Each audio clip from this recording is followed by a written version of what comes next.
Bonjour à tous, bienvenue dans votre My Ninja Academy. Aujourd'hui, nous allons parler de Himawari qui réveille l'ADN de Kurama après avoir découvert qu'elle a perdu ses parents. Si vous souhaitez en voir plus sur Naruto sur notre chaîne, laissez vos pouces en l'air et abonnez-vous pour rejoindre notre Académie des Ninjas. Et les ninjas, avant de continuer avec la vidéo, je vous demande de vous abonner à notre chaîne. Ainsi, vous rejoindrez notre village ninja et pourrez maîtriser votre technique ninja préférée et devenir un grand Jounin. Cela aiderait aussi beaucoup notre village ninja si vous laissiez vos likes, thumb up sur la vidéo d'aujourd'hui, ainsi ensemble nous pourrons battre n'importe quel adversaire pendant que nous sommes sur le chemin pour devenir Hokage. Maintenant, continuons avec la vidéo d'aujourd'hui. Au fur et à mesure que le manga Boruto se déroulait, nous avons vu Himawari gagner un petit coup de projecteur et des théories ont commencé à circuler sur internet concernant son potentiel en tant que shinobi et le pouvoir supposé qui réside en elle. Serons-nous en mesure de découvrir quand elle émergera et quel pourrait être ce potentiel caché? Parlons-en dans la vidéo d'aujourd'hui. Le chapitre 78 de Boruto est sorti récemment et était facilement l'un des chapitres les plus intenses que les fans ont reçus dans l'histoire jusqu'à présent depuis un certain temps. L'arc actuel voit le manga évoluer vers la confrontation qui a été montrée pour la première fois aux fans dans le prologue de l'histoire. Boruto et Kawaki ont joué un rôle énorme dans ce chapitre et comme prévu, ils se sont affrontés dans ce qui était un événement choquant, pour ne pas dire plus. Le chapitre 78 de Boruto se développe fortement vers le prochain timeskip dont les fans savent qu'il va se produire. Tous les événements majeurs de l'histoire qui ont captivé les fans au fil des ans ont été abordés dans ce chapitre et c'est l'une des nombreuses raisons pour lesquelles le chapitre de Boruto de ce mois-ci était incroyable. Pendant la majeure partie de l'histoire, des personnages comme Sarada et Mitsuki ont été laissés de côté par les auteurs. Cela est dû au fait que Boruto et Kawaki sont devenus le point central de l'histoire, surtout depuis que ce dernier a été introduit et que la menace Otsutsuki a été mise en avant plus que d'habitude. Bien que le chapitre 78 de Boruto n'ait pas résolu ce problème dans sa totalité, il a permis à Sarada de se concentrer un peu plus lorsqu'elle a découvert que Boruto était déjà mort une fois après sa confrontation avec Kawaki. Sarada n'a pas été informée de ce fait jusqu'à présent, mais maintenant qu'elle s'en est rendue compte, elle a poursuivi Kawaki pour aider Boruto Uzumaki. C'est un grand moment pour Sarada, car cela lui donne la motivation dont elle a besoin pour s'impliquer davantage dans l'intrigue et jouer un rôle important dans l'avenir de l'histoire. Chapitre 78 de Boruto, elle aide Boruto au combat, bien qu'elle ait été prévenue de sa mort. Sarada est restée longtemps sur la touche et ce fut une bouffée d'air frais pour son personnage de recevoir l'attention qu'il mérite. Une fois l'affrontement terminé, Sarada a reçu la motivation dont elle avait besoin pour devenir plus forte. Les fans savent déjà qu'un saut dans le temps est prévu dans Boruto et pour elle, ce sera le moment idéal pour affiner ses compétences. Heureusement, le chapitre 78 de Boruto a bien préparé le terrain pour son personnage. Boruto vs Kawaki était le point central du chapitre 78 de Boruto et il était certainement étonnant à tous égards. Alors que les fans s'attendaient idéalement à un chapitre plein d'action, le combat a été de courte durée. Cela dit, il a été incroyable car il a fait plus qu'assez pour faire avancer l'intrigue. Les deux hommes se sont affrontés sur le visage de l'Hokage, qui a une grande importance pour eux deux, comme cela a déjà été précisé. Ils ont échangé des coups et, bien que ce soit le meilleur combat que les fans aient vu dans ce chapitre, c'est ce qui a suivi qui a surpris tout le monde. Sarada, qui s'était déjà rendue sur les lieux, est arrivée et a décidé de se joindre à la bataille. Cependant, elle n'était pas consciente de la menace que représentait Kawaki. N'hésitant pas à l'attaquer, c'est Boruto qui s'est interposé et l'a arrêté, évitant ainsi sa mort. Cela dit, cela a coûté cher à Boruto Uzumaki lui-même, puisqu'il a fini par perdre son œil droit. Les fans savent déjà que Boruto perd un de ses yeux, comme on peut le voir dans le prologue de l'histoire. Le chapitre 78 de Boruto explique exactement comment cela s'est produit. Kawaki a fini par être responsable de la perte de l'œil de Boruto Uzumaki. Étonnamment, le Jogan de Boruto a montré quand cela s'est produit et Momoshiki a joué un rôle important dans la suite de l'intrigue. Après la perte de l'œil de Boruto, le chapitre 78 de Boruto a vu les membres de Konoha entourer immédiatement Kawaki et restreindre le moindre de ses mouvements. Kawaki était bel et bien fini et ne pouvait échapper au shinobi de Konoha par aucun moyen. En fait, il a même accepté sa mort à ce moment-là. Cependant, dans un autre rebondissement choquant, c'est Boruto Uzumaki qui a fini par aider Kawaki après le réveil de Momoshiki. En absorbant la paralysie de l'ombre Justu de Shikamaru, Boruto a dégagé la voie pour la fuite de Kawaki, qui n'a pas perdu de temps pour utiliser Sukuna Ikona pour s'échapper. Momoshiki a alors déclaré que le destin de Boruto était scellé et que le début de la fin était enfin arrivé. Avec un déroulement aussi profond des événements, nous finissons par voir que Naruto et Hinata ont souffert un peu aux mains de Kawaki, étant envoyés dans une autre dimension.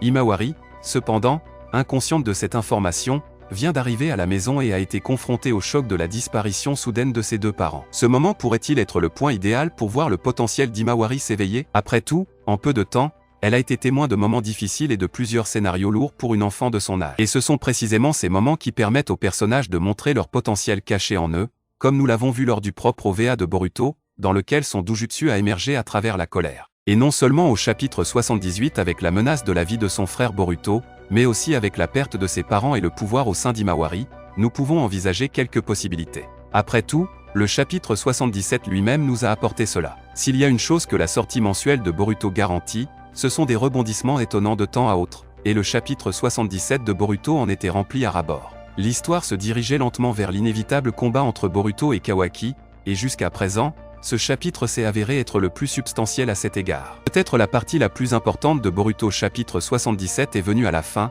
lorsque Kawaki a décidé qu'il ferait tout pour protéger Naruto Uzumaki, son sauveur. Il se rend compte que Momoshiki, ainsi que tous les autres Otsutsuki, finira fait. Boruto Uzumaki, qui héberge Momoshiki en ce moment, est une menace majeure pour Naruto et a même essayé de le tuer il y a quelques chapitres. Ainsi, Kawaki réalise qu'il doit protéger le 7e Hokage, même si cela signifie éliminer tout ce qu'il aime. Après avoir été confronté à Hinata, Kawaki a utilisé son ninjutsu spatio-temporel et a envoyé Naruto et Hinata dans une autre dimension. Cela remonte au premier chapitre de la série, où Kawaki mentionne qu'il enverrait Boruto au même endroit que le 7e Hokage. Enfin, après presque 7 ans, les fans ont leur réponse à ce qui est arrivé à Naruto. Comme prévu, il n'est pas mort, mais plutôt envoyé dans une autre dimension par Kawaki afin qu'il puisse nettoyer l'Otsutsuki par lui-même et même tuer Boruto si nécessaire. À partir de là, l'intrigue de l'histoire ne fera que devenir plus intéressante et il semble que l'histoire approche de son saut dans le temps à une vitesse incroyable. Sans aucun doute, Boruto ne cesse de s'améliorer. Alors que le chapitre se concentre beaucoup sur Kawaki et est principalement centré sur lui et son arc de caractère,